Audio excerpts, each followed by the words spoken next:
Welcome back to the Universal Flooring Podcast. We're diving deep into the world of construction and flooring this week, tackling everything from the hilarious realities of the job site to the biggest economic and labor challenges facing the industry today.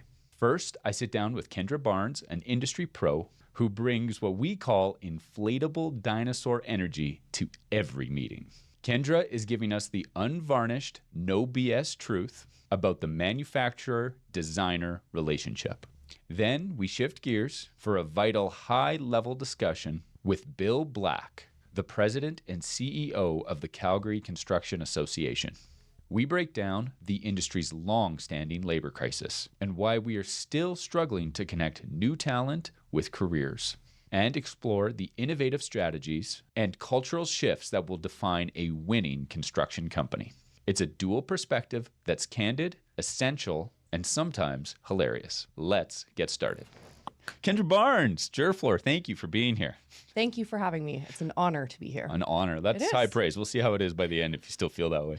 So you are our sales rep for Jerfloor. Yep. You've been in the flooring industry a very long time, doing a variety of different roles, and we want to sort of go through that and talk about it. But I got to be honest, when I think about you, the first thing I think about are the inappropriate appearances at our company Christmas parties and our company Halloween parties. And I think the real question is how many inflatable suits do you have that you can twerk in successfully? I knew that was going to come up. I actually pondered wearing the inflatable unicorn today, but I really wish you did. it probably would have knocked all these things over. I honestly only have two. Okay. But I have every intention of adding a new inflatable suit to my repertoire every single year that I can. So this is like for people who are like sneakerheads, like they got to get a new set of Air Force Ones. You're constantly on eBay and on the internet looking at particular inflatable suits that might be available. Yeah, probably more than likely the ones that are going to make people go, what the heck is this girl doing? and to be clear, like we're not special, right? You come to our office dressed that way, but clients, interior designers, whomever can expect to see you on certain days of the year like that? Absolutely. Absolutely. I don't think that there's been any kind of a holds bar unless coming into places that have more like delicate stations and things where I can knock over because I'm a little bit clumsy, but it's been fun to get the reactions out of the different sides of the industry when I'm rocking that, whether it's going into an end user's office or it's going into an A&D firm. And I have one firm in particular here in Calgary that saw me in the T-Rex one so many years ago, and now every time I go in, they're asking where the T-Rex is. So, so aside from seeing you in an inflatable outfit, vintage or new, what can your clients, whether they're in A&D rep or A&D industry like architects and designers or end users or contractors or on our end, flooring contractors, what do we get when we deal with you? I think just the reality of how a project's really going to go. Not everybody always likes the answers that I have, but I'm a straight shooter because I don't want to get into projects where we're going to end up with bumps in the road. So I like to face things dead on. If something's not going to work, whether it's A&D or an end user, I like to make sure that they're aware of the differences and the values that you're going to get out of the different sides of the industry. It's interesting because we wear so many different hats in this industry, whether you're dealing with the general contractors or the A&D community. The biggest thing I think they can expect is an honest, loyal rep. And again, sometimes that's to a fault in a sense that I never want to steer people in the wrong direction. I think that's the biggest thing.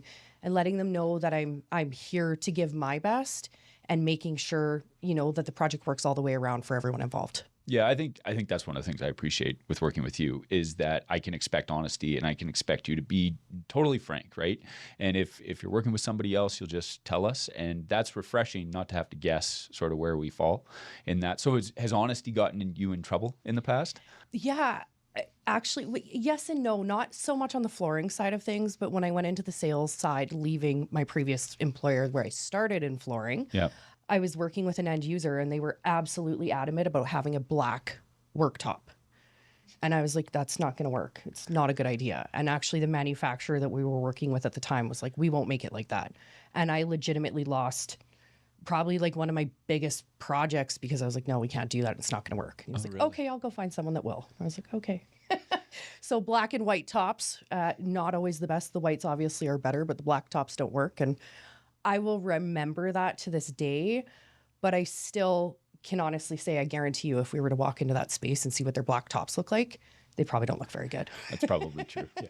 So you've got experience. You come at this role from a very interesting and unique perspective because you've worked on our side of the business. You worked at a couple of different flooring contractors before moving over onto the manufacturer's rep side. So that experience, how does that help you in your day-to-day? I would say coming into the rep side of things and starting out at a flooring contractor and really starting, I don't want to say from the bottom up, but I started in a space where I didn't know what a flooring transition was. And I always like to let people know that I've learned so much along the way because I want to get in there on the projects. I want to be on site. I want to understand why it costs this much or whatever. It's given me a different perspective on the industry to understand from your side of things. So when I need to fight to get you guys pricing quickly or, there's a quick turnaround on a project, I can know exactly where you guys are coming from with that. And I think that's brought a lot of value to me as a rep to really understand the whole scope of a project from the ground up. Right. And when you're dealing with us as a flooring contractor and you're repping your product to us, what are some things that you wish we'd keep in mind having been on both sides of it? That's a tough question to answer because as you know, I've always enjoyed working with Universal. It is such a great group of people there. I think the understanding that you guys have from me with my transparency and letting you know if someone else has, initiated a project or whatever that may be, the understanding from maybe the time of process from the internal side of things, understanding that, we can't ship things out overnight, that way of the world is kind of gone, and understanding that when, freight challenges happen, those are completely out of our control, which you guys do typically understand. I know there's a few in the office that give us a bit of a harder time about We do like to give you a hard time on that. But that's the reality of things. If I could drive the trucks, I think that would make life a lot easier, fly the airplanes to get the material here. I think that's the biggest thing that in general, everybody sort of needs to understand the way of the world of even shipping things overnight from, say, Montreal. That doesn't exist anymore. Montreal's not an overnight drive. It isn't. It's not an overnight drive. And it's just not the same way in consistency and caring of the products when we do those things. So for me, it's the expediting, although I understand it needs to be done. That is something that always scares me. What about on the specifying side? I think about designers in particular, who I think you primarily would be working with when they're specifying your product, and the breadth of knowledge that they need to have. They need to understand flooring and paint and walls and ceilings and all of this different stuff. What are some things that you wish that they'd think about or consider when they're looking at flooring specifications? Broadening their horizons and opening up their world of knowledge to reach out to us and ask the questions. Don't assume anything. And I think that's a big thing in this industry that I think most of us that have been in it for a long time, we're not here to assume anything. But I think just understanding that there's other products out there and there's a lot of apples to apples comparison. In my world, there are some more technical floors, but a lot of the floors that we see day to day, it's not rocket science behind them. It's understanding and having an open mind to try something new. And if they don't know, reaching out to your reps and utilizing us for that information. I always say to the design community, I don't expect you to know all of this. The amount of knowledge and information that interior designers and architects need to know to be on their side of things is already a lot. I can tell you it's not a world that I could ever do. So lean on your reps. Don't be afraid to pick up the phone and call us. Don't be afraid to ask those questions. And if we need to get into mock-up situations like we've done on a few projects, let's roll with it. Let us know what we can do to support you in getting the right outcome on the project. So I think the biggest thing is kind of stepping outside of the box of the comfort zone of what they've seen day to day for so many years and relying on those reps that get back quickly. And I think that's something that I pride myself in a lot from the A&D community down to the dealer side is getting back and being responsive to support them and fully understanding what's going on with the floors. So you see yourself as sort of an educator in that way to helping them understand and learn more about your products and even just more broadly the flooring industry? Absolutely. Absolutely. Again, there's such a large scope and there's so many ways that you can make mistakes in this industry that can be so costly. If you have a certain price point that you need to hit, reach out to your reps and get a true price. If we need to involve flooring contractors to get a realistic price, whether it's flash coving a floor or whatever, let's get those realistic numbers. Don't pull out your numbers and the knowledge that you had from 10 years ago. So much has changed even in the last 5 years. What about on the end user side? I mean, Durafloor has got products that get used institutionally. So whether it's healthcare or education, you've got sheet vinyls, you've got wall protection products and all these types of things.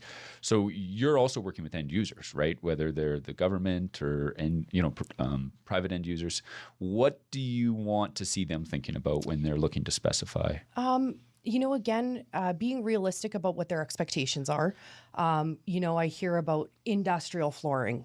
There's, very far and few between that is completely indestructible in flooring. So managing their expectations. And that's one big thing where, if we can give an end user a piece of a floor to test out whether it's chemicals or different things that they use, be mindful of that. And again, rely on the people that know what they're doing and take in and be realistic about what those expectations are.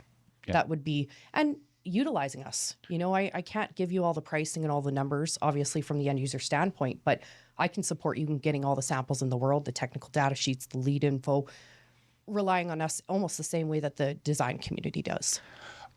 What about cost? I mean, I think one of the things that we see, especially when we're working with a general contractor, is this need to find cost savings or value engineering. Value engineering is how it's put nicely. It just means find us something cheaper. Find us something cheaper, exactly. How do you defend your spec? How do you work with whether it's the specifier or the end user or even the general contractor to go, hey, the product that's been specified here is the best product for this project?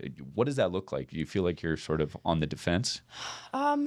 I find we've been really fortunate because we don't go through distribution that, we're in a world right now where we are the value engineered group that is reached out to by the flooring contractors. And a lot of people are sort of starting to figure that out, not because we have a lesser value product, but there's just ways where we don't have a middleman in there. So that helps us to be resourceful. But having realistic budget expectations, get the right people involved from the get-go to be realistic about what those numbers need to look like. Be realistic about what your budgets are. And, if you're coming out over budget, show us and give us the chance to come forward with those value engineered options. I always say, if it's not something that we have, I'm happy to try to help source and make sure. I want projects to go the right way with the right products. You have to be realistic about what pricing is nowadays and get those real numbers. Again, involving the flooring contractors, working with a rep like myself where you get realistic numbers on a project, I think that's the best thing they can do. Yeah, I think one of the challenging things for us is we get this pressure that comes from whether it's the end user or the contractor saying, hey, we're over budget. We've got to find some cost savings. And you're trying to keep in mind, the work that your partner rep has done to get their particular product specified. You're trying to keep in mind the design intent. So the entire designer and the architecture firm has worked hard, and they've likely chosen paint or cabinets or whatever that goes together with this flooring that they've chosen, and try to figure out a way that all of those pieces are going to come together while also finding 10, 20, 30% cost savings. And it can be a challenge. And I think often what happens is that the flooring contractor just picks the cheapest, quickest thing available that's sort of the same. The contractor, the GC goes, great, that's fantastic, we can save costs on this. And everybody else has got their nose out of joint because the rep has lost the order, the designer has lost sort of the full control of the job in terms of the design. And I'm wondering if you see a way to try to fix that a little bit, or is there strategies that work to get everybody happy and solve that problem? I think I think it comes back down to that being realistic about what the numbers are.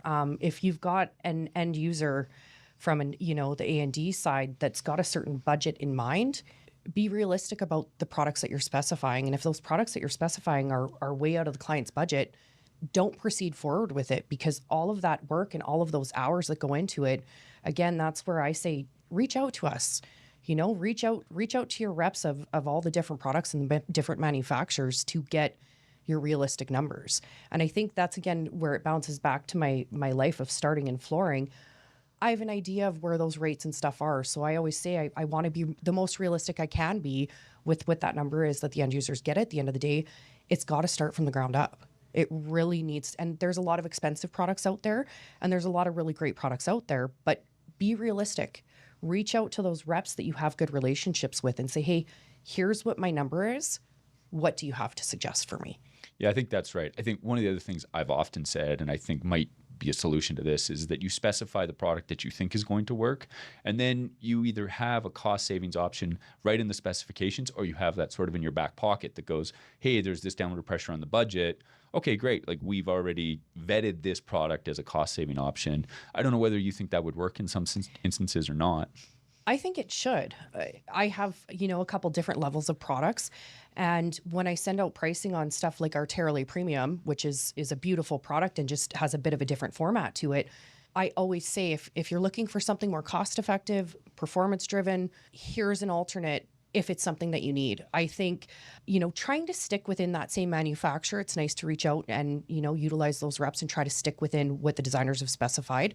Again, you have to be realistic about the costs associated to the project and asking the right people the right questions. I think having alternates on the side as from the design side is a great idea, because there's nothing worse than looking at some of the size of the projects that we've seen and having to value engineer an entire project. That is, the heart and soul of what the A&D community does. And there is a person on the other end of that that's taking pride in the work that they did. And not everybody has the same shade of greige or gray or beige, because that's the way the world is right now. I think it would be a good option for designers and the A&D community to have that in their back pocket. Yeah. And sort of knowing those manufacturers that they can reach out to that have comparable products and understanding the differences between the products. Yeah, or manufacturers working with one that's got the good, better, best, and maybe specifying the better, but knowing you can go to the good if you've got to find some savings, right? Absolutely. I like to start in that sort of middle ground and be like, here's your high end and here's your low end. And for us at Durfloor, it's not necessarily to do with performance from a pricing standpoint. There just might be bio-based materials in there that can make it more expensive. Or at the end of the day, I find there should always be a good, better, best. And it doesn't always have to do with performance. It might just have to do with visuals and colors and availability. Yeah, I agree. So we've worked with you guys on healthcare jobs, yes, and long-term care facilities, and education and corporate, if memory serves, and a variety of things. Have you got a favorite type of project to work on? Probably the senior care. Okay. For me, I started out of high school working in senior care, and I've been from the side of cleaning these floors to then, ordering these floors from the manufacturer and then working for that manufacturer and repping those floors. It's exciting for me because I understand that demographic of people and what those facilities are and what is involved in them, and the difference that it can make on the families. Senior care, if I could have had another life and been in another industry, it would have been seniors. I love working with seniors. So for me, I have a lot of passion and heart for it. And obviously there's a lot of projects that are going around, and they're typically large scale projects that can take a lot of, brainstorming and getting together on, hey, here's this area. What can we do with this area? How do we tie in this area?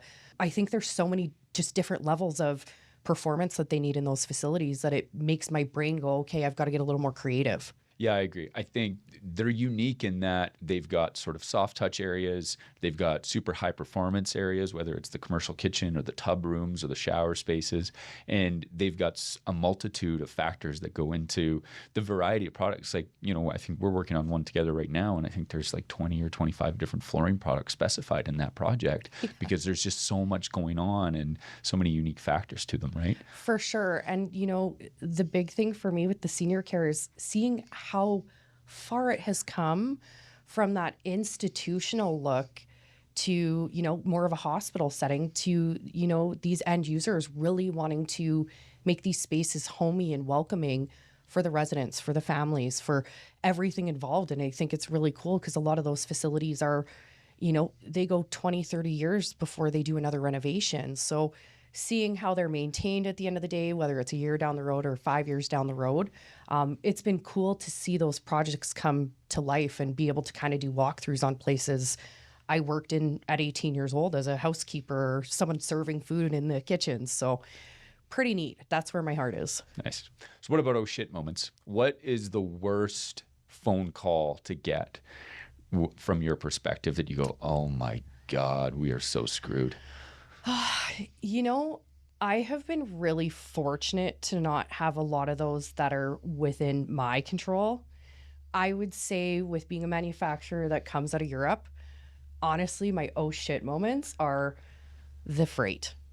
We miss the container. We have challenges at the port. Again, the things that are completely out of our control, those are probably what eat me the most because I can't do anything about it. Right. You know, I can push and I can press and I can try to do what I can on my end, but I can only do so much. Again, I'm not driving the trucks. I don't have the trains. I'm not flying the airplane. I've been really fortunate in my flooring world as a rep to have the knowledge and the people behind me supporting me to really understand the reality of floors and what can be done and what can't. Commercial kitchens always scare me because they're so used and abused. But I haven't had any oh shit moments with those, which thank goodness is there wood to knock Yeah, on. knock on the wood. That's really lucky. It is lucky.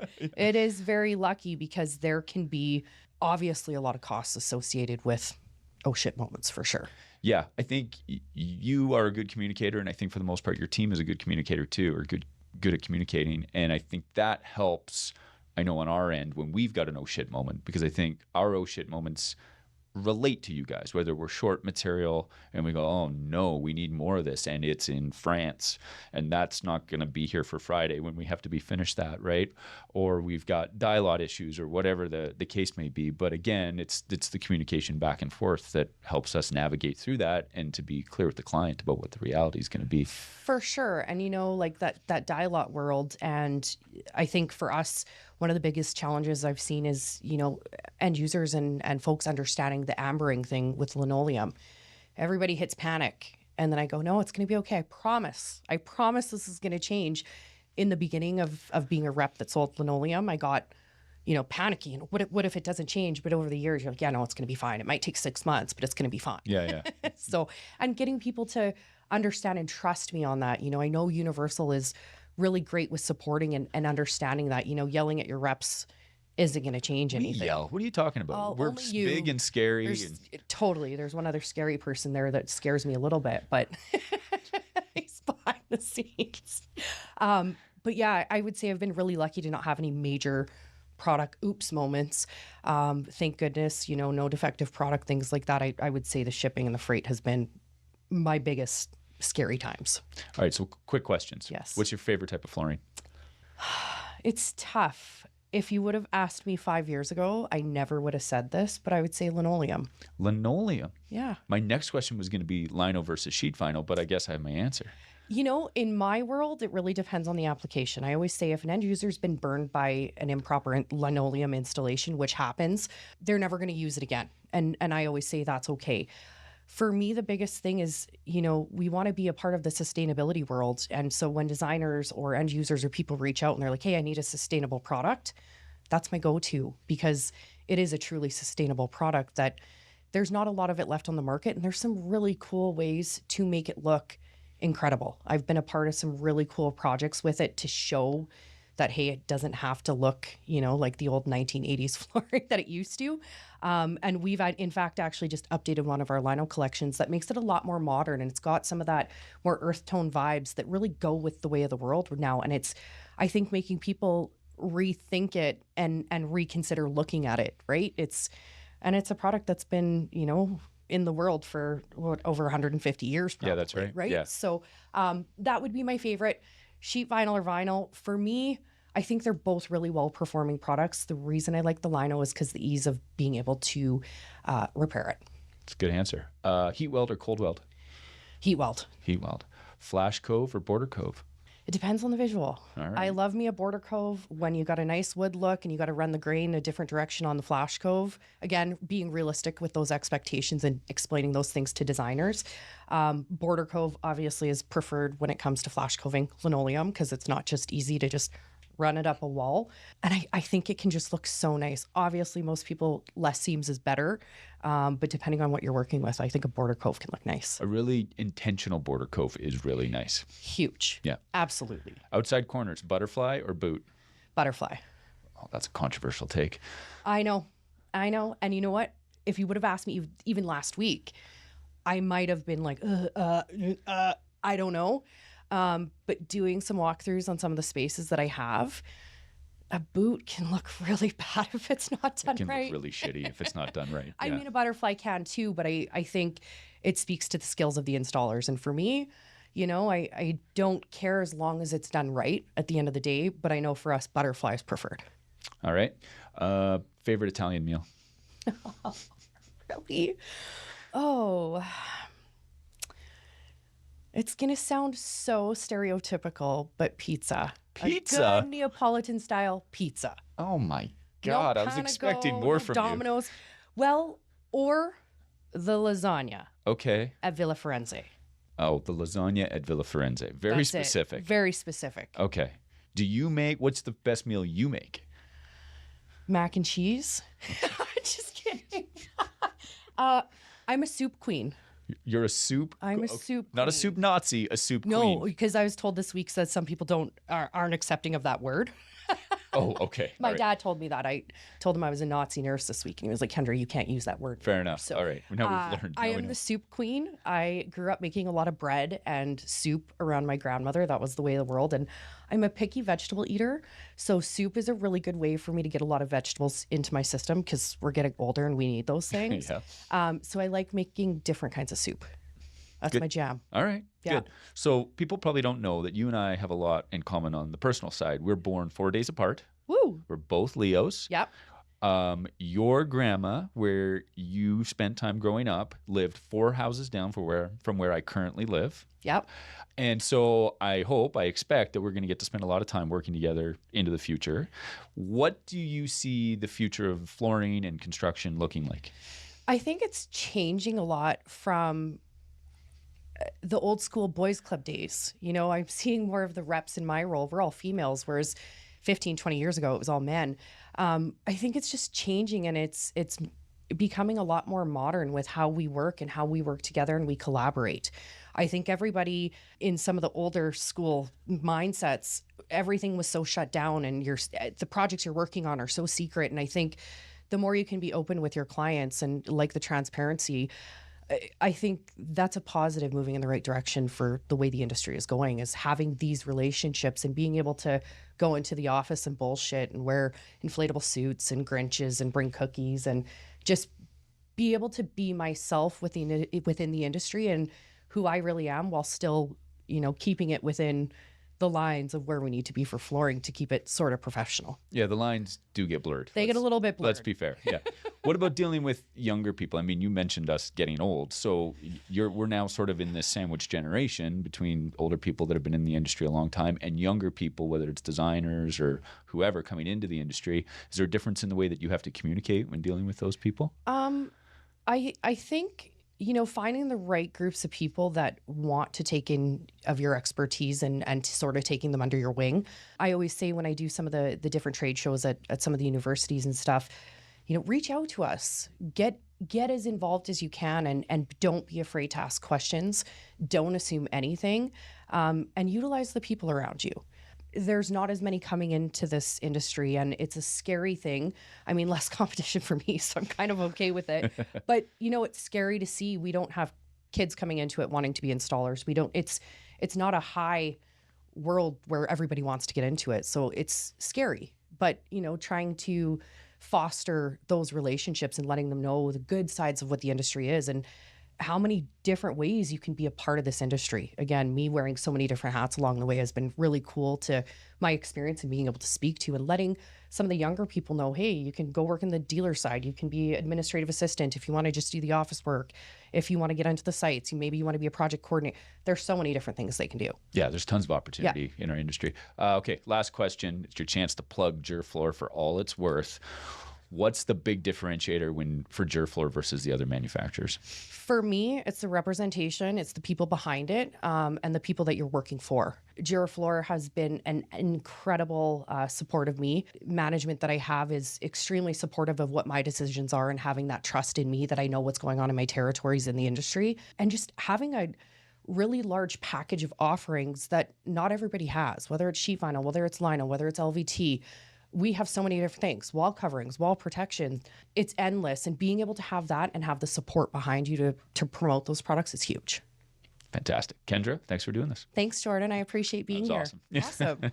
Well, Bill, thanks for joining us here on the podcast. Obviously, we know each other well from our time on the board, or from my time on the board and your time on the board, and now your time at the CCA. But I wanted to give everybody a little opportunity to learn a little bit more about you. I mean, you're like me, you're a construction lifer. You've never been able to sort of get escape velocity away from it. So what's your story? How did you get here? Well, I mean, fourth generation construction, there's kind of, your future is somewhat set in stone before you can even walk. Yeah, that's right. But I really took to it early. And back in the 70s, my dad could take me to construction sites because we didn't have the same kind of safety regulations. So I was exposed to the construction process at a pretty early age. And what it was I liked was we would visit these sites over the course of them being built. And I got to experience a building from, the muddy hole in the ground all the way through to opening day. And it was just that whole process of going from dirt to occupied and operating that just caught my imagination. And started in Edinburgh in 1981, straight out of high school, trained as a quantity surveyor in a professional office. Graduated with a degree in 86. 87, I visited Toronto and got an idea from somebody there that my qualification could get me employed in Canada. And 91, it actually happened. I moved to Calgary in June 91. $500, a guitar and a suitcase of clothes. And the only plan I had was not to go back. I had a 6-month return ticket, so I had 6 months to get a job and a work permit. And by September, I had both and never left Canada, never left the industry. But I have had a few different roles within the industry, quantity surveying and then estimating with a roofing contractor, and then 13 years in commercial office interiors and furniture, back to roofing and cladding, from roofing and cladding to masonry to drywall, to being on the board at CCA for 6 years from 2012 until 2018, when I was asked to step in as interim president. Decided in 6 weeks that I was kind of inspired by it, and the board hasn't fired me yet. Good, man. That's good. I had a similar experience. I mean, my dad was in construction. He was a carpenter by trade and then started Universal Flooring. And I remember exactly what you're talking about, going to job sites as a kid on weekends. And we did lots of work at the Calgary Police Service. And at that time, my dad could basically go down any hallway of any CPS building he liked because he had the contractor's card, which was basically like the key to the city. And he took me downtown to what's now Andrew Davison Building, but at the time was District 1, and took me to the drunk tank where the holding cells were and said, "I am never coming to pick you up from here." And That's a good lesson. Yeah, it was a good lesson. I was 8 years old. I said, "I thought we were just coming to look at base repairs. What are we doing in here?" But it was, like you say, a little moral lesson while you're in the building. For sure it was, yeah. So you've got this incredibly unique perspective. You're the CEO and president of the Calgary Construction Association. You've got this long history of having been in the industry from all these different roles and different perspectives. When you look out at our industry today in the Calgary construction industry, what are you seeing? What are the trends? What's happening out there? Well, I think one of the things that I see, and I've been waiting a long time for it to happen, for years we were talking about the demographic shift of new age groups coming into the workforce, but we weren't talking about new age groups coming into the leadership positions and the ownership positions of organizations. And yourself, just as one example, I've been saying all along, what will happen when the next generation of owners and leaders who have a long runway to retirement, rather than the older ones who probably wish they were retired already, but they got a few more years to go. And so I think we are seeing the influence of new age groups in the industry. We're seeing more women in the industry in a variety of roles. Yep. It's funny, you go to a CCA event now, and if you're one of the old guys like me, some of them walk in and they're like, "Am I in the right place? There's young people here. They're dressed well. They're having fun. There's a ton of women here, and I don't recognize anybody." And so I think there's a youthfulness in the industry that's starting to change the way it acts, the way it thinks. And I would say it's a really important thing. I think it was overdue. What are those shifts that you're seeing in terms of the young leadership coming in industry? What are the specifics? What are, I guess, it's my generation. What are we doing differently that you're seeing in terms of on-sites or in offices? Well, for instance, I'm seeing there was a group that hosted an event here at the end of October, and it was a bunch of very, very well-known authors who talk about business and leadership and such. And there was about, I don't know, maybe 70, 80 people in the room. more than half the people in the room were CCA members, and there were construction companies that were giving up a day to listen to well-known authors talk about, sophisticated subjects related to leadership and team building and everything else. And I just had to say to myself, there's no way I would have seen that same content of industry represented in that room. So there seems to be an openness to looking outside for knowledge and information and outside skill sets around how to be better leaders, how to build better companies. I see them in many cases paying quite a lot of attention to becoming an employer of choice, not just, a job until the next one shows up.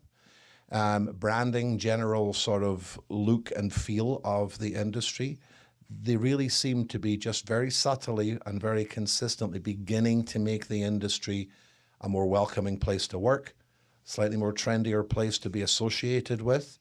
And you're actually getting together and having fun. It's not just therapy drinking because you want to feel miserable along with all the other guys. Some of that's important, though. Oh, therapy drinking is a skill, and it's a service that we offer. So you speak of therapy. Historically speaking, you've needed almost a therapist couch in your office for some of the phone calls and the concerns that you get. So when people phone you and they're complaining or concerned about what's happening in the industry, what are the big talking points for people that have maybe issues out there? Well, I think I get a lot of phone calls because, it wasn't in the job description, but it makes sense because they know in many cases, I've lived in their shoes, and so I can relate. Very often it's about, I need people, or I have a son who is trying to become an apprentice and he's having a tough time getting started. It's very often related to employers looking for people or people looking for employers. So that's a frequent one. Sometimes it's about contract issues. They're having a tough time getting paid and they're trying to understand new legislation related to prompt payment. Very often that conversation quickly goes from what I can share to, I know a lawyer. Right. Here's somebody you should maybe call. But sometimes folks are just trying to bounce ideas. Have you heard or seen any organizations like ours that's maybe trying to sort of up its image or change its reputation or pursue new ideas? Sometimes I'm looking for folks that can help me with my leadership team or succession planning. So it's quite broad.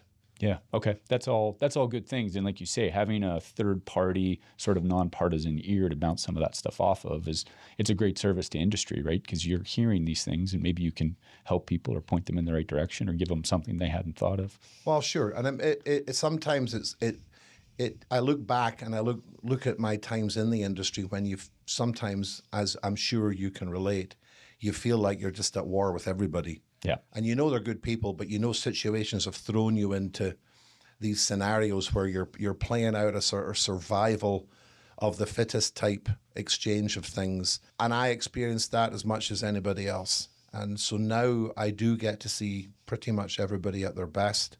I have people calling me with problems and I'm like, I can remember when I had a problem with you on the same subject, but I'm not going to bring it up. I want to make the industry better in any way we can. And so how can I help? That's so big of you, Bill. Uncharacteristically magnanimous, I think, would be the T-shirt slogan that might. I like that. Yeah. Magnanimous, the construction industry. There's something there. I like that. So what about productivity? I mean, the construction industry in Canada, it's at a 30-year low for productivity. We employ in our industry an eighth of the labor hours across the Canadian sector or the Canadian economy.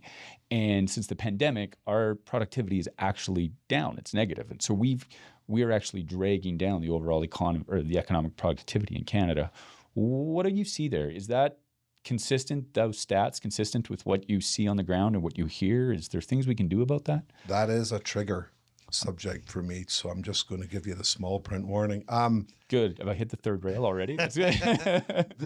The rhetoric is common. Yeah. The math is wrong. Sure. Let's hear correct me on the math. When the Bank of Canada or when our federal masters and mistresses tell us that our productivity is down, they're not calculating how many bricks or how many tiles are being laid an hour. They're not calculating how many square feet of roofing are being kicked out an hour. They're multiplying GDP associated with construction by headcount because that's about as complex as economists get. Right. Yeah. And if you actually look at what has really happened to construction over the last 25 years probably in particular.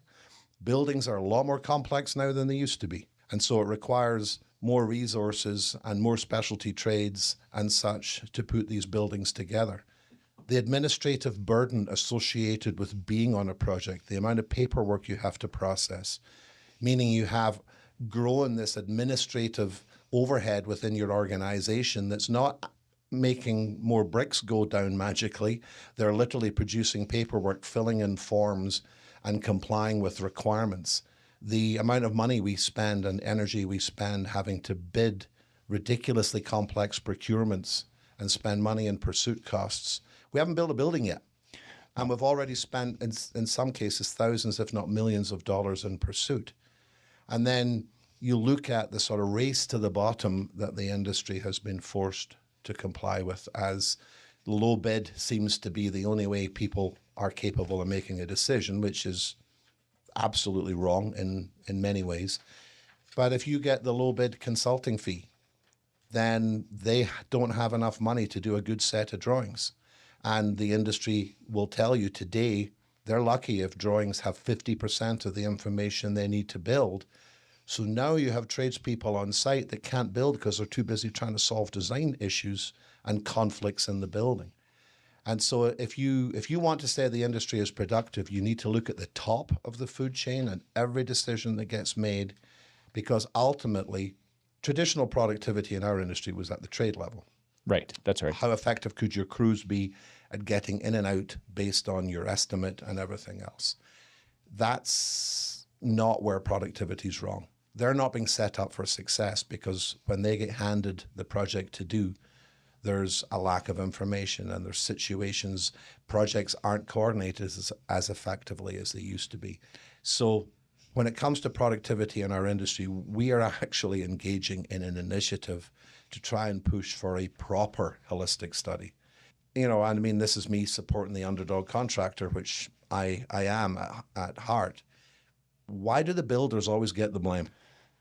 Well, I think it's a good question. And I think you raise all of these various areas where there's, regardless of how the stats are measured, there's incredible opportunities for efficiencies to be found. I look at our office, the compliance piece, whether it's safety, and we all agree that safety is important. For sure. But the paperwork that's involved in that and the compliance that's involved in that, quality control is another one where, again, we fill out these quality control manuals and reports and all these compliance requirements that often feel more like the check of a box than a genuine effort to find efficiencies and improve quality on a job site. The estimating and bidding process, I think, is broken. I mean, when 8 or 10 or 12 subcontractors price each scope, and one of them wins it, well, the other 11 have to factor in the overhead that went into that, into their next bid. Sure. And so there's all these things where I think there's great opportunities for our industry to try to find efficiencies and improve things. And I think it's interesting that maybe the stats don't reflect the total value that's getting created. But certainly, yeah, it's great to hear that you're working on things to try to improve that, right? Well, I mean, anytime I hear that rhetoric coming back out of some, a government that doesn't understand our business is telling us we're doing it wrong, really? Yeah. Would you like us to give a performance review on how effective you are? I don't imagine they want the mirror turned on their efficiency. Yeah. But the simplest expression that inspired me that we needed to do more to create a more holistic narrative was from an industry professional who said quite correctly, with no science, but everybody knows he's right, it takes 4 times as many people twice as long to build a building than it used to. So is that a flaw or is that a reality? Is there things that can be done to change or improve on that? I think so. I mean, I do think some of the admin and support is needed because we need to document more of what we do. But I do think there's a lot of unnecessary steps. I think the bidding process is unnecessarily arduous. If we were allowed to submit a bill for how much it cost us to do bids, we would not be asked to bid the way we are. No, there's no question about owners that. would see, how unrealistic the cost is. I really do think that there's massive opportunity. I do believe that if everybody's willing to accept that better buildings, better city building, more effective, efficient, and cost-effective, long-lasting, durable, low-energy footprint buildings is good for a city, then everybody needs to step up and be a part of that solution from the owners all the way down. Are you seeing examples of that, of people putting that type of efficiency, even pilot projects into place when you talk to people in the industry? I've seen it, there's various outlier examples where people are able to put together more of an integrated delivery methodology, whether it's alliance contracting or integrated project delivery, where they bring more key people in earlier in the process. So you've got more construction expertise during the design process in a design assist role. And then, there are techniques being explored with offsite fabrication. The English sort of equivalent has been platform methodology, where common elements don't have to be redesigned every time. A stair is a stair. Yeah, that's right. Yeah. If you have a common tread width and riser height, why do you have to do a stair drawing for every project? I mean, you look at the example in this province of the schools that need to be built. I mean, you could design one set of stairs for schools. You could design one gymnasium, give or take. And there's a lot of those things that you could plug and play across all the projects, right? You could have a standard school and you could change the exterior finishes to reflect some differences. But at the end of the day, a customized school still has the same elements. A big gym and a large central hub area, and then portables and such as part of the overall structure and layout. Standardization means cost is more reliable because you're doing the same thing. You get better every time you do it. You do it faster, and there's better control over taxpayer dollars. So if you had a magic wand and you could sort of fix anything in the industry, not labor, which we'll get into, or policy, but the process, the way that these projects get designed and built, what's the one thing that you think would have the biggest impact? More team-based design and delivery, and doing away with low-cost bidding from consultants down. If consultants are getting the finger pointed at them because, well, your drawings aren't good enough, well, the reality is they're not being paid enough. Yeah, that's right. Yeah. Consulting is an hourly service, and if the money isn't there, and the time often isn't, they're not even given the time budget. And so we need to recognize the value of investing in a better design process, more informed through a collaborative design and build methodology, and design for outcome, not for upfront bid cost. And is this a collaboration issue? Is it a coordination issue? Is it ownership, education? I mean, we're talking schools. Is this a thing where we need to get the province to understand that there's a lot of red tape and a lot of costs that could be eliminated? Where's the point that we would be able to start to see some changes with this? Well, I think that there's been so many conversations about removing red tape, having contracts that are actually fair, where people don't have to put dollars against risk, that is more of a contingency to protect themselves for this contract that is the equivalent of a declaration of war in advance. That has been pointed out. If you want to save money, be an easier customer to deal with. Be much more fair and reasonable in the post-contract stages. Public buyers need to have more people in-house that come from industry. We've never seen less, and it shows in everything that happens from the procurement process right through the project delivery. Have a debrief at the end of a project. What did we learn? What can we repeat that's good? What can we fix that wasn't? And be willing to engage with industry in this ongoing partnership towards success. Well, I know the work that you have put in at the CCA in terms of reaching out and advocacy to various governments, whether it's at the municipal level or the provincial level. I would imagine some of the conversations you're having are centered around trying to find those efficiencies and improving the ownership's position in the whole construction world.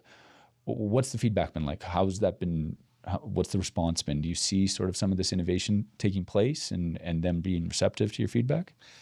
There has been reception because they've begun to finally see some real consequences of the trajectory when it was going the wrong way. And they've engaged from minister level and deputy minister level. And it's allowed us to help really communicate some of the unintended consequences that, they're not aware of because they checked their box and they met their requirements. And so administratively, that feels good. They do not realize that when that document makes it over to the contractors and they open up the pages and they're like, really? it's having a detrimental impact. And so they are listening. Of course, it takes a while to change. They seem to be able to break the system faster than they can fix it, but they are listening, they are responding, and industry is engaging because finally we have an opportunity to share. And it's not us sitting in a room complaining and pointing fingers. It's us in a room going, we want to build every single school as an industry that you need done. We want to build it for the best price in the fastest time possible. And here are the things you need to understand in order to let us achieve that. Is it a procurement problem? Is it the way that the industry is viewed, that we're sort of a commodity, that one GC is the same as the next GC, one flooring contractor is the next flooring contractor? I mean, one of the things I think about when I think about our company and our brand is how do we position ourselves as a service? Because Absolutely. we're not a product. We aren't just putting flooring in. We're a service, and with a service, you differentiate on the way that you deliver to your customers. Is there some of that in terms of the way that the procurement process plays itself out? Well, I think we need to go one step further, and we're a knowledge-based service. We're not just a service. Yes, that's right. And you can't commoditize knowledge. Well, if you do, you get less knowledge. Yeah, exactly. You may get similar product put down, but you may have less knowledge. That knowledge may not be solving other issues or thinking ahead or helping you see better ways of doing things.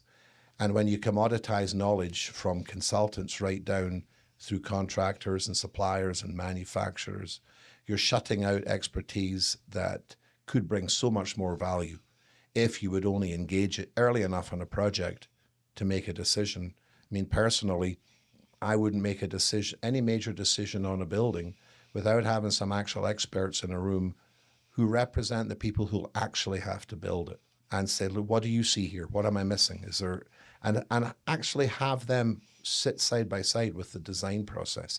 Tell us what your budget is. Then we can engage in a target-based design process that's designing with cost in mind, not designing with stuff in mind that we then have to take out later when we find out it costs too much. So let's talk labor, because you already touched on demographics, and I know that labor shortage is something. I think you mentioned to me that you found the meeting notes from one of the very first CCA board meetings, and weren't they talking about labor shortage and the need to get young people into the industry? And that's literally something that we're talking about 75, 80 years later.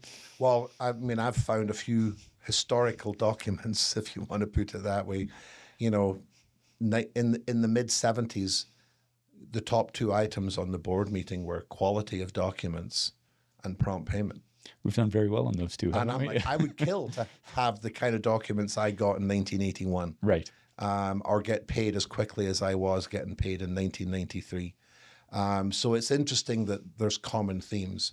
And yeah, I mean, in 1998, the tradition that we have where the chair has a cartoon drawn of themselves and it kind of encapsulates where they really were most active in their 1 year tenure on the board. It was when Ken Truman was caricatured as Uncle Sam from the old wartime recruitment ads going, your industry needs you. And he had the hat on and the finger pointed at the audience, because we knew in 1998 already there were more people entering the retirement cycle than were coming in. The average age of a journey person was, over 50, in the mid 50s. And yet, it really was only in the last 4 or 5 years that we've been talking more openly about it. So, I mean, you mentioned the stats. There's 250,000 people in construction that are scheduled to retire between now and 2032. 20% of people in the trades and in construction are over 55. And the new people coming in are just barely keeping up with the pace of the people leaving. Forget growing our workforce or keeping up with the demands of housing or whatever the case may be. How do we reverse this trend? How do we talk to young people, or any person for that matter, and get them into our industry? Well, I think one of the challenges our industry has is we tend to look at things. We're kind of conditioned in a project cycle way of thinking, which averages about 18 months. If we're asked to think about something longer than 18 to 24 months from now, as an industry, we often consider that longer term, because our survival is based on the projects we're going to get in and out of in the next 18 to 24. That's right. And then we just keep pushing that bar ahead about 2 years at a time. especially coming from a boom and bust province historically, where you didn't go too far out because something was going to change. And so you kind of kept your strategic cycles short. When it comes to workforce and our industry becoming a more popular destination for young people to plan a career, we're going to have to be willing to commit to a 20-year exercise, because it's going to take that long. Because it took 40 years to get to where we are, of gradually allowing, especially in North America, the idea that if you want to be anybody, you need a 4-year degree. Yeah. And if you're not very smart and getting a degree is hard, well, you should go and work in construction. And construction's this backup plan that if all else fails, that's where you go and you sort of figure it out from there. The problem I have, the thing that I can't quite square is that you've got this epidemic of meaninglessness. You've got 15% of young people, men in particular, that are under the age of 30 that are not involved in training, they're not involved in education, they're not employed, and they're seemingly looking for something productive to do with their time. Meanwhile, you got the construction industry that needs tens of thousands of people added to our workforce. Why can't we connect these two problems? Why can't we get these problems to sort of solve themselves and solve each other? Well, I think the societal norms that just it's a bit of a boiling frog scenario. You know the analogy, if you drop a frog into boiling water, it'll jump out immediately to save itself. Yeah. If you put a frog in water and gradually bring it up to the boil, I know that's a gruesome concept, but Al Gore used it, so I should be allowed to use it. Yeah, I think you're allowed. The frog won't realize it's going into dangerous territory and probably doesn't survive. We've kind of been a bit of the boiling frog, and now we're looking at this situation, which is why I say, while, we can make 3-year fixes, 1-year fix, we can make it better one step at a time. But we're talking about a societal turnaround. And we've seen many, many other options of career materialize in the last, I've been in the industry since 1981. The choices weren't that long when you were 17 years old in Edinburgh in 1981. Yeah. And so there was not a lot of distraction. You quickly, through the school system, worked out where you may or may not fit. And so you didn't waste your time chasing things you weren't going to get qualifications for. In Scotland in 1981, if I was going into the trades, I could graduate high school, not leave early, graduate at 16 and enter the trades immediately. I could have my red seal by the time I'm 20. Right. Because the school system recognized you don't need higher levels of education if you're going into the trades, because the trades will give you the relevant version of that education as part of your training. So the educational system was aligned with the choices that society needed people to look into. And we need to think about that. It goes right up to the school system. But as an industry, we have to accept that we can blame societal norms, we can blame the school system, we can blame the post-secondaries that invented all these new courses out of nothing, which we're not quite sure what they are, but they're there. Mm-hmm. But we also have to look in the mirror. Our industry has not always been the best kind of an employer. I think that's fair. I think there's some messaging in here too, because I think, frankly, I'm optimistic about the future of our industry. I think about my kids. I think about myself. I've got 3 young kids, 2 boys and a girl. They're under 8 years old. And if you'd asked me 3-5 years ago what I wanted them to do, I would have said, stay away from construction. Go to university, get a 4-year degree, go into law or medicine or finance, a white collar prestige type of profession. And the last 2 years, I have 180'd on that completely. I look at what's going to happen with AI and the destruction of white-collar jobs. I look at robotics and eating manufacturing. And construction is going to have all of this opportunity. It's where human, work is going to still be valued for a very long time. And frankly, if my kids aren't going to go and become like a surgeon or something, they might as well be a flooring installer, because I think there's a lot more opportunity there than there is in a lot of these other opportunities or pursuits. With a lot less student debt. A lot less student debt. Not only that, we've got crews that, by the time they pay their guys, subcontract flooring installers, they're making $400,000 or $500,000 a year. That's fuck off money, right? I mean, like they're doing really, really well for themselves. Their kids go to private school. They've got, good vacations. They get to choose who they work for and when they work and who they work with. And it's an incredible opportunity. And that's the kind of thing I look at for my kids. And I go, why would you go and work in school for 10 years and take on debt and, function inside a broken public health system or something? It's a no-brainer as far as I'm concerned. Well, I mean, I look at, my own son is in the industry. My daughter is in the industry. I just helped my cousin's son get connected from an employer that was not going very well in the residential sector to one in the commercial sector. I did that for another friend.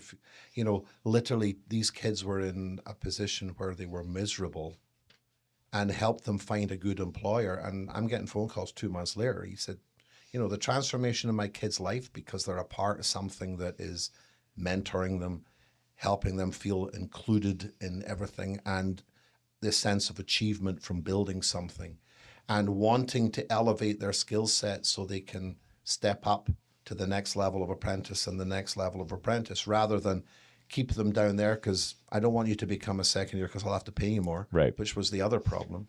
But then look at the fact that you're given a transferable skill set that you can turn into a business.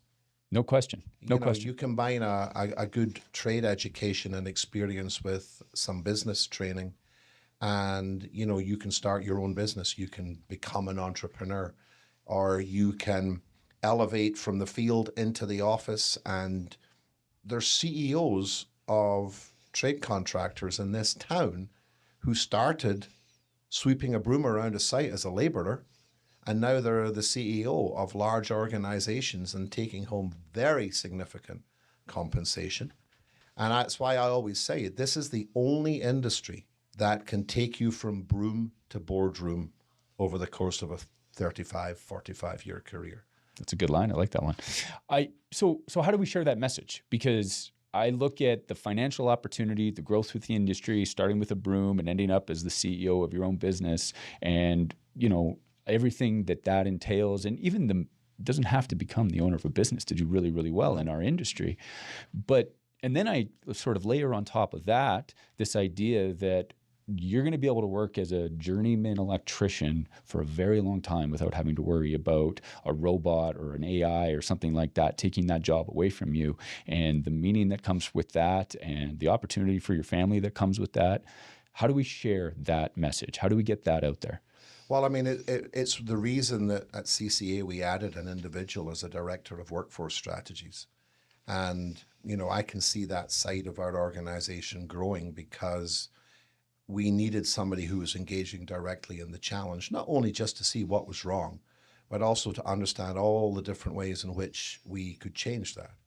And so we introduced Honor the Work, the grades 1 through 6 curriculum program that puts construction-oriented curriculum in front of kids from grade 1 right up to grade 6 that meets all the requirements of the provincial curriculum needs, but let's learn about science by connecting pipes and understand the dynamic flow of water because you actually constructed a plumbing installation, or connect wires and have a light bulb go off and learn about electricity whilst being an electrician, and then have age-appropriate reading material that really puts a narrative with builders right in the middle of it. We started our Adopt a Shop program, where industry is able to adopt a school shop, because we recognized school shops were frequently losing funding, if not being defunded altogether. And school shop is an important place for young kids to connect with the fact that they like to build stuff. And so we've been doing programs like that to try and really almost create an intervention in that flow. And I think that's what it takes. We're currently planning the teachers' convention here coming up next month. And rather than just have a construction booth going, yay, construction, we actually are creating a 4-stop experience where you can engage with the design side of our industry and the fact that people have to design the buildings and engage in architecture and interiors and engineering. Then we go into the pre-construction where you have estimators and project managers starting to build schedules and plan, and then you go into the site, which is site supervision, all the trades that have to build it, and then final stop is long-term operation and maintenance of these buildings. That opens up an incredible list of not only different career paths, but maybe how you could start in one and maybe find yourself transitioned through a number of different parts of that equation. And that's what a 40-year, 45-year career looks like. And you're really making it hands-on for everybody to understand what that. And so you're starting young. You're starting in the classroom. That's where you think you've got to capture people is at a young age to understand that this is a viable career path for them. Well, what we realized from, we as you know, we did the Career Expo for 13 years. We got a bunch of high school kids. We paid for busing. We paid for substitute teachers, and we got all these different industries to come in and demonstrate their work. And we had as many as 2,300 kids spend a day hands-on with industry. But what we began to believe was if we focus on high school, we're too late, especially today's world. A high school kid may not have decided exactly what they want to do yet, but they've probably decided what they don't want to do. Yeah. They've probably bought into the fact that construction, that's for people that aren't that smart, or whatever stereotypical stigma-based way of thinking. And their parents have bought into that too, and their teachers bought into that. And so it's too late. What we realized we needed to do was find a way for a grade 3 kid to be hands-on with something, and their parents and their teachers watching the light in that kid's eyes when they're doing that, and then maybe comparing it to what the kid is like in the midst of some academic exercise and go, my kid isn't a natural academic, but they're on fire when they're doing this. Right. So maybe I need to be more supportive of a career that would align with what they fit rather than force them into the wrong-shaped hole so they go through the process, end up with a bunch of student debt, and very often come back to construction to pay their student debt. The average age of a first-year apprentice in Canada is 27 or 28 years old. So they've tried a couple of different things before they've made that decision to come and try, as opposed to capturing them right outside of high school where they've got that much more runway in their career as well, right? So, all of this sounds like you're hopeful for the future of the construction industry. Is that a fair thing to say? I think so. We tend to be an industry, we're a bit like farmers. It's either raining too much or not raining enough. That's right, yeah. We're never happy. There's never just the right amount of work. It's like, are you busy? Yeah, I could be busier, or I'm swamped. I'm too busy. I'm never just nailing it. Mm-hmm. I think, especially in Calgary, because the growth that we've seen in Calgary and the trajectory we're on population-wise, but the city building projects that are underway right now that will literally change the quality of life for Calgarians, the new event centre, the redevelopment of Arts Commons and Olympic Plaza, the Glenbow Museum, the large development out in the far southeast called Prairie Gateway, which will have rail links all the way to Mexico. That is a partnership between Rocky View County and the city of Calgary and CPKC Rail, which will put manufacturing and distribution and on a scale that will continue to create economic diversification. We've got $15 to $20 billion worth of major projects in Calgary right now that are either in the ground or, if they all happen, will break ground in the next 3 to 5 years. LRT, public realm, none of them are office buildings, which was our normal. And all of these are happening when a barrel of oil is less than $60. This is not our traditional sort of short-term 3 to 5 year make hay while the sun shines oil and gas fueled boom. This is 10 to 15 years of sustained development and growth that will change the skyline of Calgary. And what I always tell kids and try and get across, it's when you drive by the buildings that you worked on. Yeah. It's when you see the places. And that's one of the stories I want us to find ways to tell. Have interviews with the men and women who built the BMO, the men and women who are building the event centre, the men and women who worked on the Glenbow, and have these stories and watching the pride that they have in having been a part of that. There's nothing like the sense of satisfaction you get. I mean, for one, driving down the street and looking at a building and say, I worked on that. But even just going from a site from 1 week to the next to see the progress that takes place, whether it's, in my case, like as a trade, seeing our work or even the work of other trades, because you look up and you go, my God, look at the woodwork they're doing up on the ceiling, or my God, look at the exterior of this building. There's a sense of pride you get as being part of just any project and seeing it come to fruition, right? So what about the future of the industry itself? What's a successful or a winning construction company going to look like? What are they going to be doing in 10 years? How does AI and automation and robotics and all of this stuff that everybody sort of talks about endlessly fit into what a winning GC or subcontractor is going to be doing in, say, 10 years' time? Well, I think the rate of change that, we've seen up until now, and our industry's been a little slow, and not willingly out of choice, but naturally out of lack of margin. This is again a product of that race to the bottom. Yep. How do you have an R&D budget when you can barely maintain margins because of the race to the bottom pricing that's been thrust upon you? But I do think organizations that are going to be successful moving forward, they're going to place a different level of value and investment in their human capital. They're going to think about return on people, not just return on investment. Invest in the people, and it's the people you get the return from, because we are a people business. Mm-hmm. I do believe you're going to have to make definite decisions about how you will integrate with emerging technologies and be willing to make that a continuous thing, because it will continue to evolve. But I do think you have to have an informed approach, or you will continue to get suckered into jumping on technology for the sake of it, and then regretting it and being reluctant to do it again, which will actually put you behind the process. I mean, right now, AI is the buzzword. It's all the noise. But I believe, and we're trying to build a program within CCA, leaders of organizations need to invest in finding their on-ramp onto AI. Yep. As leaders, find a way to get in a room with somebody who can take the buzzwords out of it, demystify it, help you understand your on-ramp. What are the governance steps I need to put in place to be sure that, the AI work we're doing is not informing the model, or our proprietary information is not actually now out there for somebody else to grab. Then invest in maybe the training for how do I implement, what's the change management, and then pick maybe one part of your business to try AI on. Don't try and do it across the ground everywhere.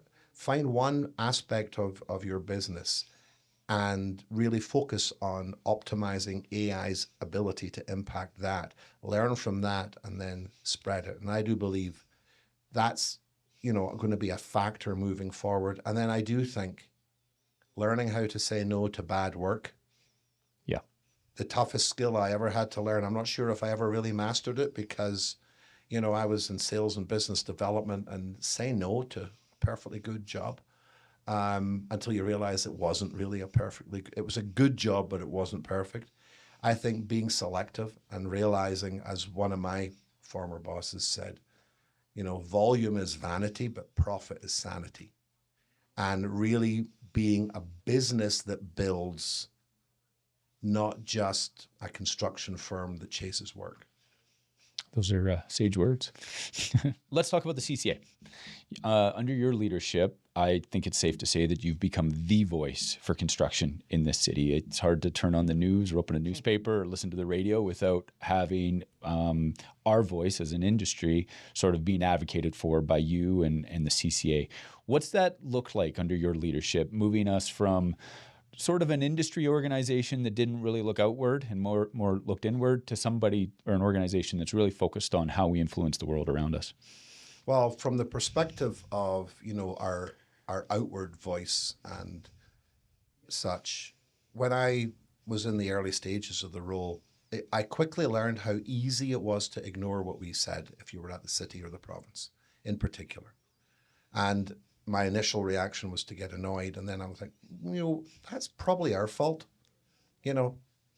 People need to be in charge of not being ignored and find a way. So when I hired somebody to help us with that, I realized we didn't have the inherent skill set to do so. We thought having coffee with the city manager once or twice a year was advocacy. It wasn't. Mm-hmm. But it could feel like that because, wow, you were meeting with this individual or whatever. I hired somebody who used to be a chief of staff to a city councillor because I'm like, you know the doors to knock on. You know who to ask for. You know how to speak to them when they do come to the door. I want a message to be, how can CCA help on behalf of industry with everything the city needs to do? I don't want them hearing from us every time we're pissed off and grumpy. Doesn't make us very approachable the next time you're looking for advice. That's right. And it was go out and earn the fact that we care about Calgary through an industry lens because our members are Calgarians, they're taxpayers, and they're builders and constructors. And we know that we could do better work if we could work with you on a more successful basis. So I had a 27-year-old kid teaching me how to become a lobbyist, which was awesome. Yeah, that'd be cool. And he still is, because it's like, Bill? Because I'll say something and he'll start twitching. And it was, our industry needs to be talked about the way it would talk about itself, not through a media assumption or some sort of common misconceptions. And it was good old-fashioned feet on the street, sit down, meet with people, earn their confidence and trust, deliver, and build off of that. And he also knew how to connect with the media. So that built up a really good connection with the media. And of course, I'm a firm believer as a future performer, past performer, and such. Everything is about customer experience and your audience. And if they're going to spend the time to come and film you answering a few questions, give them content that is actually usable.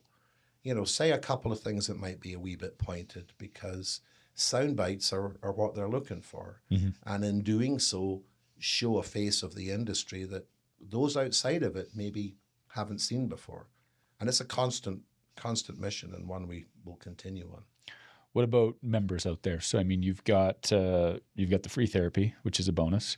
You've got the advocacy to the governments and stuff like that. If you're speaking to your existing members or prospective members, what are some of the other things they can expect in terms of value that they get from the CCA?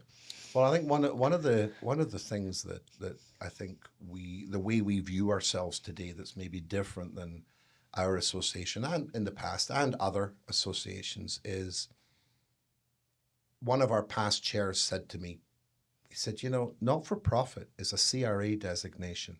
It's not the way to run a business. Mm-hmm. And as we kind of reflected on that over the last few years, we're a not-for-profit that thinks and acts like a for-profit because our members are. And I prefer to call them customers than members. Members is a transactional word. You give me a check, I list you as a member, you pay to get, whereas if a customer is a strategic long-term relationship, you invest, which allows us to reinvest that in advocacy and workforce and all these things that we're doing. And you're also able to be in a constant dialogue as a business owner going, I'm really struggling with this, which then allows us to think about what else could we do for construction business owners. It's not just about events and networking that they and their team can attend. How can we become a resource to industry business owners in helping? Maybe we can go out and do a bunch of running around about where some of the thought leadership is. You're really busy running a business and it's hard to find that time. And when we do that, if we can bring that. And so I think more and more we want to find ways in which we can help the business owners get access to the information they need, maybe even get in a room and as common business owners in a very quirky industry, learn from each other, really push that. We want the industry to be better, and it's the business of the industry. It's not just golf games and award banquets, even though they're good. Those are good, Bill. And you want, but wouldn't it be nice if more and more there were a place for people to showcase, how much that they are growing and benefiting and share their success and their enthusiasm, and then kind of be an infectious motivator to each other that, nobody said this industry was easy and it probably never will be, but it could be better. Well, I think one of the values that I've seen as you've sort of shifted the organization, and you touched on it when you talk about the margins that are in construction and sort of the lack of R&D or being able to invest and spend time on your own business, is that you give members or customers that for them, right? So you're out there advocating, you're out there looking for better ways to do things. You're surfacing new ideas or new technologies, or putting people in rooms where they can bump up against, other people in the industry, maybe their competitors or whatever it is, to learn about how things are getting done that might improve their business, because they probably don't have the time or the money to really focus on it themselves. Because a lot of the members or customers of the CCA are small businesses, are they not? Well, and that was another real revelation in how we focus our primary sort of lens on the industry. 85% of the industry have 10 people or less in the office. Yeah, exactly. They might be running 200 people in the field, but their footprint as a business is really the office personnel. They probably don't have an HR department. They certainly don't have an R&D department.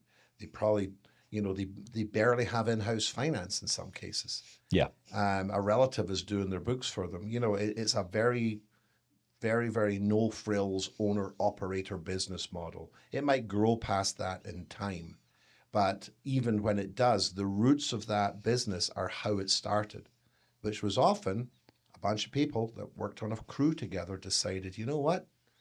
Let's hang up our own shingle. Let's start our own gig here, and got into the business and then started building from there. So it's feet on the ground entrepreneurship. And the challenge that I certainly saw in a couple of the organizations I was in, the people that started the business came from the field, which brought a tremendous work ethic, technical knowledge, and an understanding of the various players in the city, but not necessarily business, right, to the level that other organizations had. And I do think that there's an opportunity for us to help more of that become accessible to some of the organizations and literally help them grow as an organization. The ultimate goal is, when our renewal notes come around in October 15th or so, that you're up for renewal for your membership, the conversation in the person's head is, I can't afford not to be a member. Not, remind me why we do this. Right, exactly. What do we get for this? Which, if that conversation is still happening, that's on us. If we want people to have the I can't afford not to be a member, we have to earn that. We can't just expect it. And so that's why we're probably even more for-profit minded, in that everything we do, every golf game, every award banquet, every education, every big picture, every mayor's luncheon, every premier's lunch, we actually treat them like products. And I did spend a long time in the manufacturing world, so the way manufacturers think about their products is, you have to develop a product based on research. You have to understand what the needs of your customers are. You then have to compile that product, design it, put it out there, and then track its impact and whether or not it does get the attention of your customers. You then need to support that and service that product and continually improve that product, whilst also keeping an eye on its shelf life. And if it's going to start running out, start your next replacement one. And so it's much more of a manufacturer product-based model. Yes, it's a service in the eyes of the receiver and the customer, but to us, it's a product, which means there's expertise involved, and it's ultimately, a product has to bring more value than it costs. Yeah. Well, I can tell you from my perspective of now being on the outside, sort of looking in, I can tell you're doing a great job. And that whole continuous improvement mindset, it shows through in the events that you do and the initiatives you take on. So congratulations to all your success there. Well, and it's appreciated, because you were a part of CCA for a long time on the board. And really what it is, what for-profit organizations do is they hire great people. Mm-hmm. Because without people, one of my mentors throughout my entire life to this day is Joe Strummer, who was the lead singer with The Clash. And one of his best sayings was, without people, you're nothing. And That's perfectly true. That's really how we try to think. And you hire really good people and you give them the opportunity to do what they do best, and you get out of their way. And you let them tell you when they want you to interfere, as opposed to go, you're missing a piece and all that nonsense. And they get the sense of achievement. They've built something. It might not be 4 walls and a roof, but they've built something in a CCA that they can be proud of. I think that's the perfect place to end. Thanks for doing this, Bell. You're welcome. Appreciate it very much. Yeah, it was. All my favorite subjects. That's a wrap on this week's episode of the Universal Flooring Podcast. We want to extend a massive thank you to our guests, Kendra Barnes and Bill Black, for providing such clear and candid looks at both the day-to-day realities and the big picture challenges in this industry. If you're interested in supporting the movement to rebrand the trades, check out the resources discussed by the Calgary Construction Association, including their initiatives like Honor the Work and the Adopt a Shop program, all aimed at tackling the workforce challenge early. And remember the sage advice from Bill Black: volume is vanity, but profit is sanity. We'll see you next time for more industry insights on the Universal Flooring Podcast.